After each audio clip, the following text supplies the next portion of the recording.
Monday, May 5th, 11:12 in the morning. Mike Giardi, Will Parkinson here with you, the All 32 Pod, part of the proud member of the CLNS Media Network. Show brought to you by Prizepicks, North America's #1 daily fantasy sports app. Download today, use the code CLNS to get $50 off when you play $5. Prizepicks, run your game, plus Gametime, best tickets, best prices anywhere. Download that app, use the code CLNS, and get $20 off your first purchase. Will, you played golf yesterday. I am retired. How did you hit them? Very far, but other than that, God knows where the ball's going when it comes to chipping and putting. But yeah, beautiful day, and we're getting closer. I think we're 100 days-ish out. I think, right? Yeah, May, June, July, until like we start really getting into people putting pads on and doing things like that. So it's exciting. Got some unanswered questions still. We want to hit post-draft. Mike, why don't you start us off? Yeah, let's lead this thing off because we spent a lot of time last year talking about the Cincinnati Bengals and obviously the unbelievable offensive season they had and whether or not they could keep all their pieces on offense together. They managed to do that. Trey Hendrickson, we'll get to in a second, still not signed. But I ask you, for a team that was 27th in DVOA last year, and it was equally balanced, 26th versus the pass, 25th versus the run, allowed over 25 points per game, also 25th in the National Football League. If this sounds like they've made enough strides to be a playoff team this year and have a significantly better defense. First, Al Golden, the new defensive coordinator, taking over for Lou Anarumo. And then it was Shamar Stewart in round one, the defensive end. Demetrius Knight, bit of a surprise there in the second round, linebacker, South Carolina. I like him, but just maybe a little early. Oren Banks, the linebacker from Philadelphia in free agency. TJ Slayton, defensive tackle in free agency from Green Bay. That's it. That's the list. Mm-hmm. Are they now capable of being, let's just say, the 18th or the 17th best defense DVOA-wise? Because if they're that, with the offensive pieces they have in place, then that to me is a playoff team. But I wonder. Yeah, so a couple things here. One, I think trading Trey Hendrickson to me is like, you can't do it. He's the one guy in that defense you have to game plan for every single week, no question about it. I think their biggest problem, in my opinion, right now is they're relying a lot on guys who either need to play better. Geno Stone 2 years ago, unbelievable year, goes to Baltimore. I mean, it was in Baltimore, then goes to Cincinnati, and don't think he was too good last year. In my opinion, Dax Hill hasn't really progressed the way we'd like to have seen him play. I mean, I loved him coming out. I think I comped him to Devin McCourty coming out. That was high praise, and haven't seen it consistently. Jordan Battle, is he going to play to back of the baseball card? Are they going to retain Jermaine Pratt? There was the trade me, but no one's going to trade for you at that number he's at, and the whole thing. He's a solid player. He's not exceptional by any means. Logan Wilson, are you going to play to got the big contract, and I don't think he had his best year last year. You're asking Shamar to be good year one. Chris Jenkins, what are you going to look like in year two? It just feels like Miles Murphy. Their biggest thing, I think, right now is on paper, the talent. There's a lot of big names there. You're like, oh, this defense looks pretty decent. I hated the Al Golden hiring. But that's a whole nother discussion, and I don't think it's really – I just feel like there's so many good DCs out there, and I didn't love – the Notre Dame game, if he makes a better call on third down, there's a good chance Notre Dame goes and wins that football game. And we're talking about Ryan Day choking every year, and Will Howard is like, oh, what happened at the end of the game? They didn't trust him, and so many different – Riley Leonard won the national championship. There's just a lot that happened, I feel like, for the Bengals, where they've drafted a lot of defensive guys. They have, and big names. Like I said, Murphy, Stewart, Chris Jenkins, those are top 60 picks. Demetrius Knight, those guys got to play well. And then those linebackers, I thought a couple years ago were really good. Last year, did not think they had their best year. So, in some ways, they have done enough. Because at some point, these guys got to perform, right? They got to be coached better. They got to perform. And I think Lou did a really good job early on in his tenure. But I wonder, did the messaging get stale? What was happening there? Because I don't think he all of a sudden became a bad DC, but it feels like he was a good DC and good at defending the Chiefs. It doesn't feel like everybody else, kind of had the same struggle with them. So they got to just bottom line. I think they did enough. If these guys play to their ability and potential, if they do not, then, it's going to be the same thing as last year, 38-30, 54-48. Like, that's what you're looking at. Yeah, I just wonder from because of the way the defensive roster eroded, whether it be bad play, leaving guys in free agency, whatever, that I don't know that there's necessarily enough competition in some of these positions, such that if this guy's not delivering, oh, screw you, we're turning to the next guy. Here it's like, oh, well, you got to run him out there again. You got to try him again because the answer behind him isn't great. And look, not every team is going to have great backups at every spot. That's just not the way it works. But it feels like defensively they got thin over the last couple of years. The Miles Murphy thing, that's been a disaster. They need that guy to elevate. And it's clear they don't really think he's going to. Mike, do you even look at that roster? If you just took, again, just eliminate quarterback for a second. I know that's not how it works. But if you took like head coach, that whole staff and the roster, just look, you go to Outland or wherever you view your depth charts, ESPN, whatever.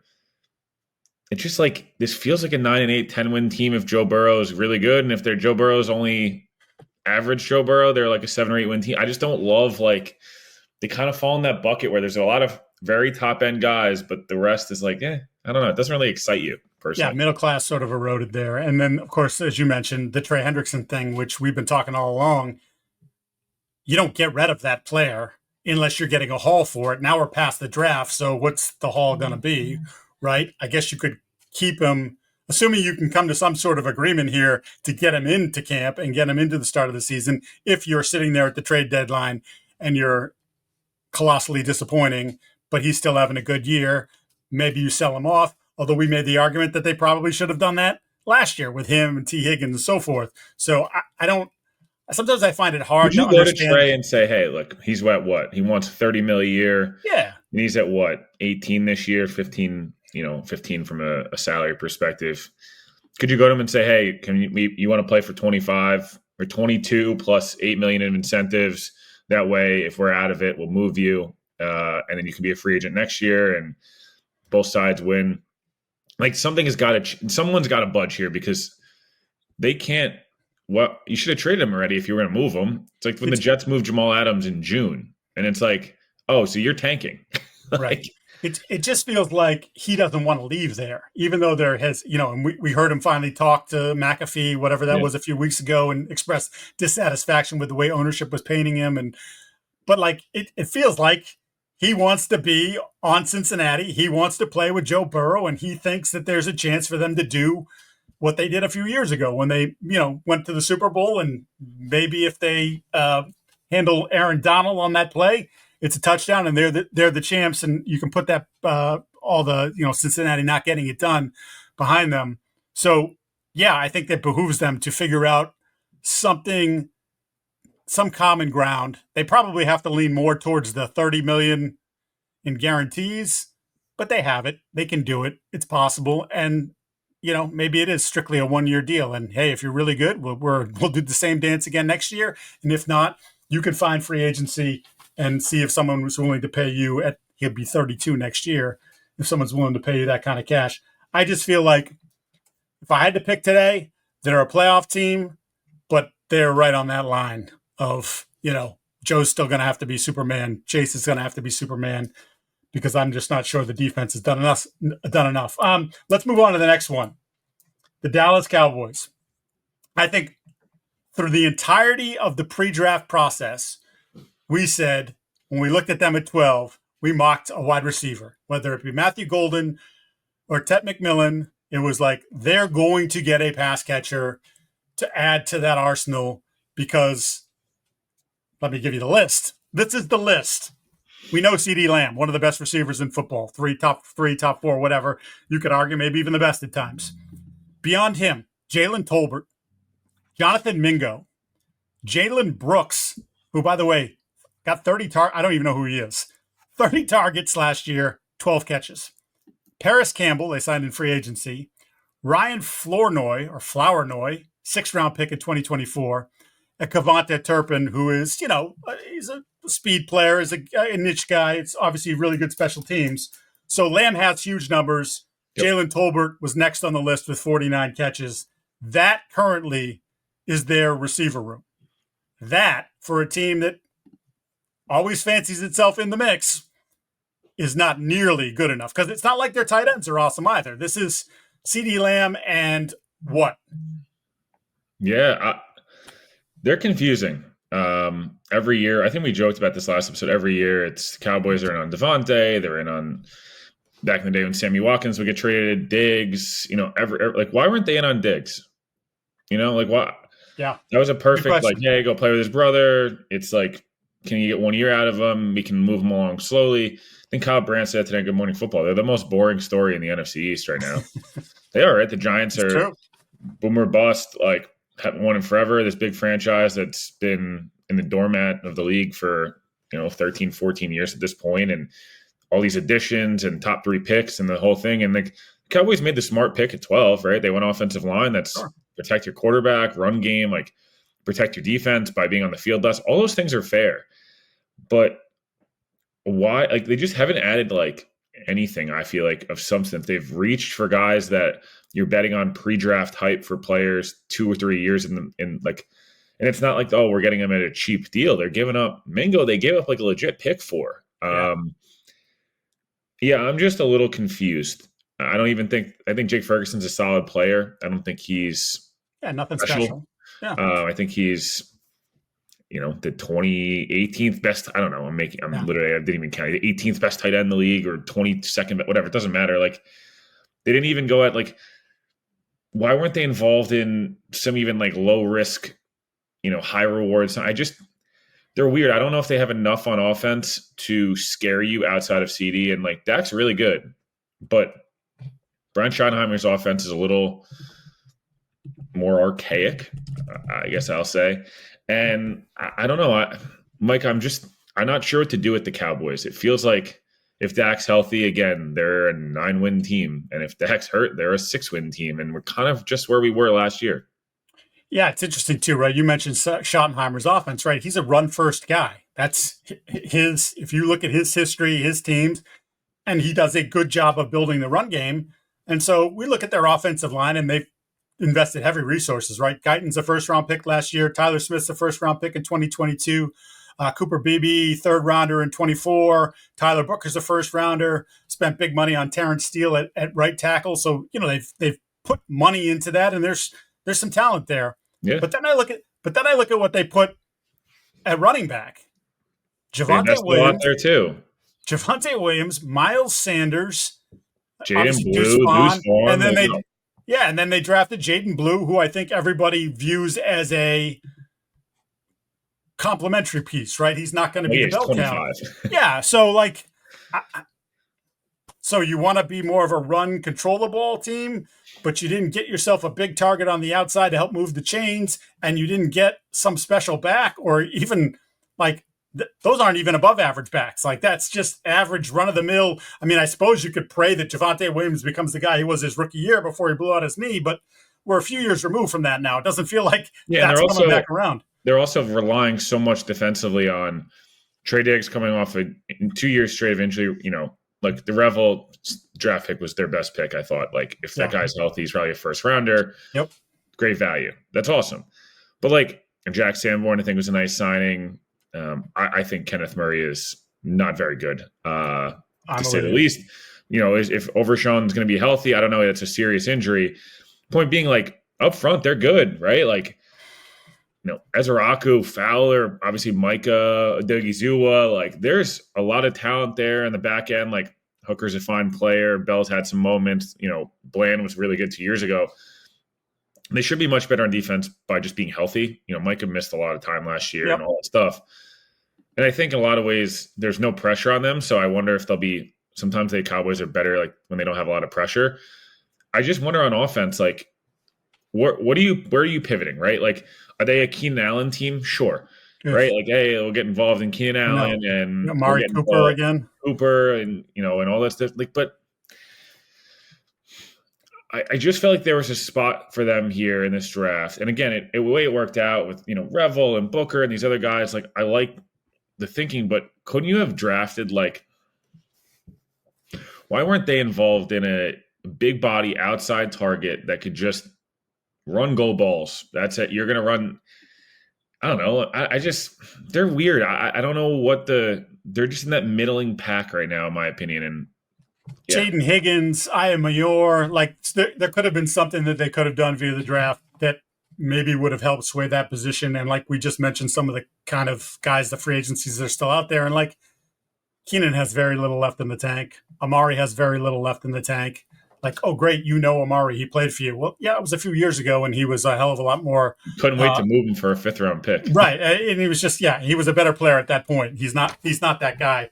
And, like, they have space. They have $35 million space. Yeah, they can do it. I mean, and look, they're still sort of negotiating with Micah and trying to get that thing figured out. But as you know, they'll figure out a way to make the cap number lower this year, and then it'll go up, beyond that. Crazy, Terrence Steele gets paid what he gets paid. I know.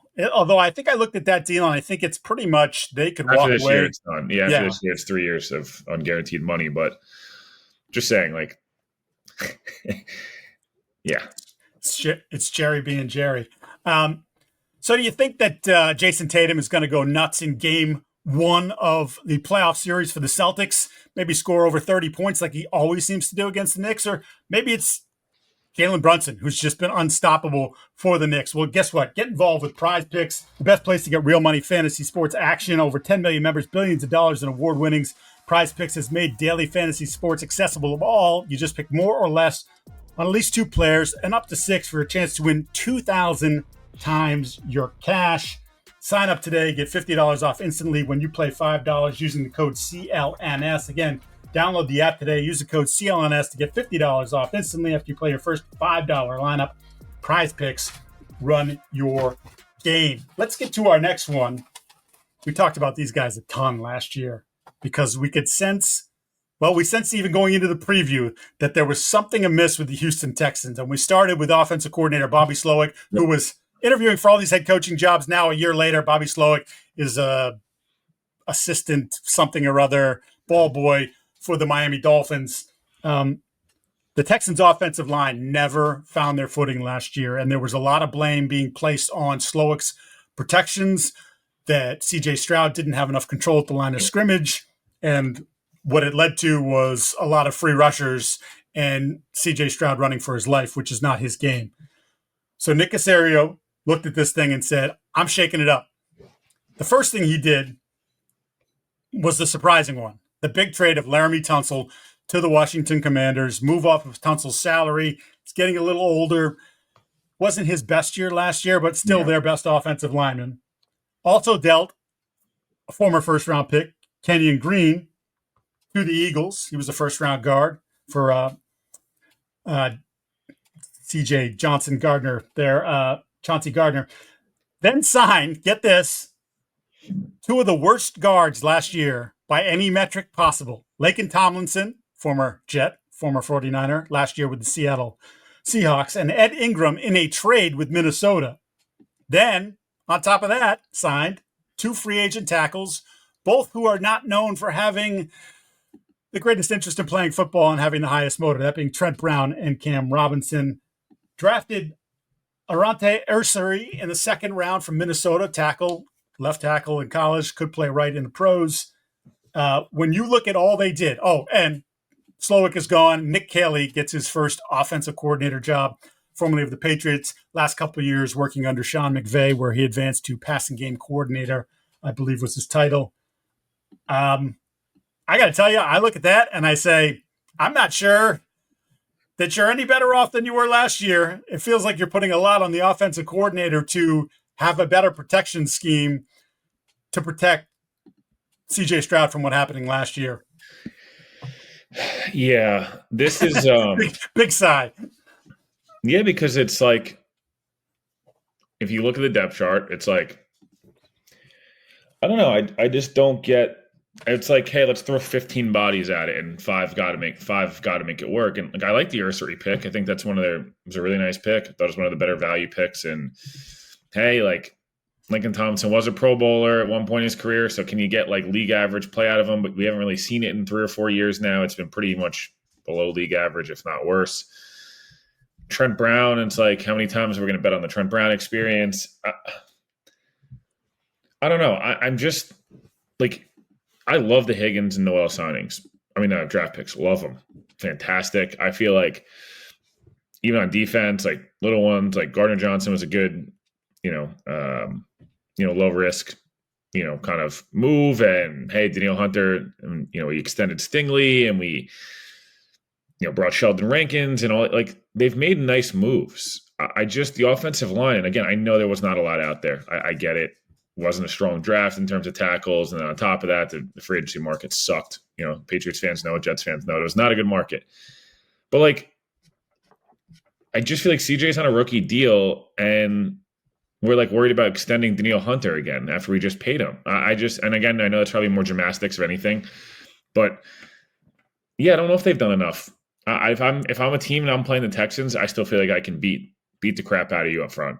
And CJ's going to have to be much better. Nick Haley's going to have to do a really good job in the screen game, run game, designing different things, some 6-man protections, even 7-man protections at times to allow, look, Nico can take a screen and go to the house. And Higgins is a big body, and Noel's like their receiver room is special. Like maybe I'm giving these guys that are rookies a lot of credit, but like they're scary, right? When you play them, like you have to respect it. And their run game should be mixing at Woody Marks. And I still think, I don't know, we watched the Jets game last year, and it's like that's to turn on the tape. That's with a lot of those guys that are more talented on paper. The Jets on a short week, Hassan Reddick looked good one time all year. Looked like he played football, and it was against the Texans. He had 10 pressures against the Texans. He had 12 all year. So just do the math. Like, that's my point. It's just, you're in a division. Jacksonville, you're going to see twice. And, hey, I think they're better than Jacksonville. But Jacksonville certainly will, that defensive line's no joke. And you go to Indy, and they've invested a lot up front, as of recent. Even Tennessee, like, I don't know, Jeffrey Simmons, I feel like, hey, he's going to win that battle 10 at a time. So I don't know. I'm just not. Yeah, they're an interesting team, and they went into the process with not a lot of picks, and then Caserio moved around the draft board a bunch. All seven, he didn't. Yeah, right? Yeah. But I will say, you look at the Joe Thuney trade. Why were they not for a 4th-round pick? And there was no, after the fact, there was no story that Houston had called or was involved, and why wouldn't they be? And I'm sitting here looking. We talked. I just gave you all those names that they've brought in, right? And it's just like they're still rolling with Juice Scruggs, Jared Patterson, Titus Howard, probably going to play inside unless one of the 9 tackles that they brought in can't play tackle, and then he'll kick back outside. It reminds me of the Bengals O-line like 3, maybe 4 years ago now, where like the offense around it was so good that like Burrow just got beat up for like 18 to 20 weeks when they went to the Super Bowl. But like, hey, like we're going to live and die by a rookie on a young quarterback on a rookie deal. And we're going to figure it out. And he's tough. So he'll stay in the game. But like, that's not a good strategy. Just because it worked once doesn't mean it's a good strategy. Hope is not a good strategy. There actually has to be a plan in place. Lastly, before you read this, Mike, you made a good point. Caserio talked, I guess 3 days ago, I think Thursday or Friday, and mentioned 3 or 4 teams wanted that 25th pick. And on top of that, they mentioned, hey, we were looking maybe to move back in round 1, but like they clearly were always moving back. And if that's the case, your point even amplifies that if you were always going to accumulate more picks, wouldn't you have just said, hey, we'll give you a 3rd instead of a 4th for Tooney, and hey, we'll be in do what the Bears did in a lot of ways. Like they could have easily done that. They had the space and the picks to be able to do so. Absolutely. Because again, the quarterback on a rookie contract, you have more money than you know what to do with at this point. Even when you're dumping in a ton onto Danielle. Why can't I speak? Danielle Hunter. Speaking, I'm going to read this now. Great time for games. Obsessed with basketball playoffs, hockey playoffs. Go to a double overtime last night. Major League Baseball rolling. Aaron Judge does not make outs very often. Someone might have texted me and said, greatest right-handed hitter ever. He's having a season right now for sure. Yeah. But if you want to go to see any of these or concerts, whatever, summer concert season, just use Gametime. It's the best app. Filters out the fluff to show you incredible deals of great seats, so you don't have to waste time searching through thousands and thousands of tickets to find the best value. They've got the all-in pricing. Toggling this feature shows the total up front, no surprise fees at checkout. Lowest price guarantee, or Gametime will credit you 110% of the difference. And your tickets are guaranteed to be delivered on time, and your purchase is covered with the most flexible customer service policy in the ticketing industry. And trust me, the other ones, the customer service stinks. Download the Gametime app, create an account, use the code CLNS for $20 off your first purchase. Terms apply. Again, create the account, redeem the code CLNS for $20 off. Download Gametime today. Last minute tickets, lowest price guaranteed. Let's go to the New England Patriots here. Obviously, they have done a very good job here during the course of the offseason. First, with the coaching staff that they hired, which is far more experienced and on much more solid ground. You feel like they have a very capable group there, unlike what they put together last year. Good job in free agency. Couldn't get some big offensive pieces they wanted. I don't think that's really through any fault of their own. Chris Godwin didn't want to leave Tampa. Ronnie Stanley didn't want to leave Baltimore. No amount of money was going to get him to do it, so they pivoted to defense, bringing a bunch of signings, impact players at all three levels, Milton Williams, Carlton Davis, Spillane at linebacker. Then in the draft, heavy on the offense, trying to help out Drake May. And I sit here and look, Will, at the wide receiver room, and I say, it's not stink, stank, stunk anymore. It's also not good yet. Yeah. They went from the 31st or 32nd best wide receiver room in the league, which is to say the worst or one of the worst, to what I would figure right now, just on paper, again, we haven't seen them on the field together, and in this Josh McDaniels offense, to the 22nd or 23rd. They added some veteran pieces. Stephon Diggs, obviously, it's a bit of a dice roll coming back off the ACL on the wrong side of 30, but playing really good ball before he got hurt for the Texans. Mac Hollins, who had his best year a couple seasons ago with Josh McDaniels and the Raiders, and had a nice year in Buffalo last year as became their third guy. And then it's Pop Douglas, it's Jalen Polk, it's Javon Baker, it's Kayshon Boutte, who developed into something last year. Kendrick Bourne, and then, of course, drafting Kyle Williams in the third round. And again, it feels like, unlike in years past when there was competition, but it wasn't good competition, it feels like, Will, at least this year, there's some guys that have proven to be NFL players that are probably not, Kendrick Bourne, Kayshon Boutte, one of those guys could be an odd man out in training camp. And that says something about what you've done in that room and that you've elevated the talent, at least to a certain degree. Yeah, I think the room's better. I think it's kind of asking, like, hey, of these, 1,000 guys that are kind of mid, can 3 or 4, at least be solid? And I really think they're going to rely on the run game a heck of a lot. I think they're going to try to play solid defense, take care of the football, and use the receiving room in big plays when they can. I don't think this is a team that's going to be airing it out 40, 50 times a game, or at least I don't think that's the idea. That's what they want. Right. No, I think the room's much improved. I just think this room hinges a lot upon Stephon Diggs being good. Otherwise, I think a lot of these guys can play in the NFL, right? I think Jalen Polk's a better player than he showed last year. I think Javon Baker should be better. Both those guys should be better in year 2, right? Kyle Williams has the ability to stretch the defense, and I think he is, along with Diggs, the big X factor here. Because if he's good right away, huge improvement. Pop Douglas is who he is. You're going to run a lot of overs and screens and tunnel screens and the whole thing, and that's great. And then Mac Hollins and Bourne are solid players, but I think the biggest thing for them right now is, if not for Diggs, and again, whatever Kyle Williams becomes, teams are going to get up and just press you all day long. They're going to play press man with Polk and Boutte and these other guys who just don't run great. And Mac Hollins, again, bigger receivers in a lot of cases, possession guys, that's great.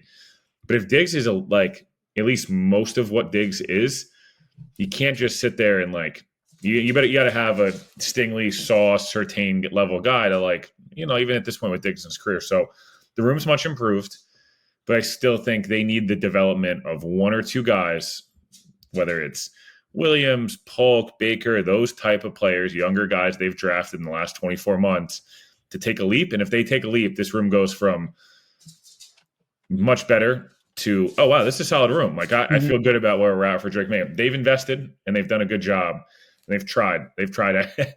DK and Devontae and, and name the guy. They've tried. Chris Godwin, the whole thing. I do think they're relying a lot on day 2 and day 3 receivers right now. And that is at least somewhat scary proposition, but it could be much worse. They could be last year's receiver room. I had someone from the league text me after they made the Kyle Williams pick, and he said they might have finally busted the streak. And the streak is not a good streak. The streak is their inability to find pass catchers, wide receivers, particularly high up in the draft. He was the 3rd round pick, but like the Jalen Polk situation last year, N'Keal Harry before that, they've had a hard time finding the right guys when it seems like everybody else is finding a guy. But Williams is an interesting character because he brings a speed element to it that they haven't had in a while. And I don't count Tyquan Thornton because I never thought Tyquan Thornton was going to amount to much, and he didn't. He's no longer with the team. Kyle Williams has a varied release package. There's some physicality to his game, even though he's not the biggest dude, and he is a true X factor that if he can catch onto this offense, which in years past, let's face it, the Josh McDaniels offense hasn't been good for these wide receivers to pick up. But it feels like with some collaboration with Thomas Brown and some others that they've stripped down some of the language to make it a little bit easier for these guys. Again, we'll have to see it. We haven't seen it. There'll be stories written about it this spring. Talk to me when we get to the end of training camp, preseason games, into the regular season, whether or not. No OTA stats from Mike. That's what we're. Yeah, no, definitely never, ever. I will rage against it probably 700 more times this spring and summer. So that's an interesting one to me about Kyle Williams and Diggs.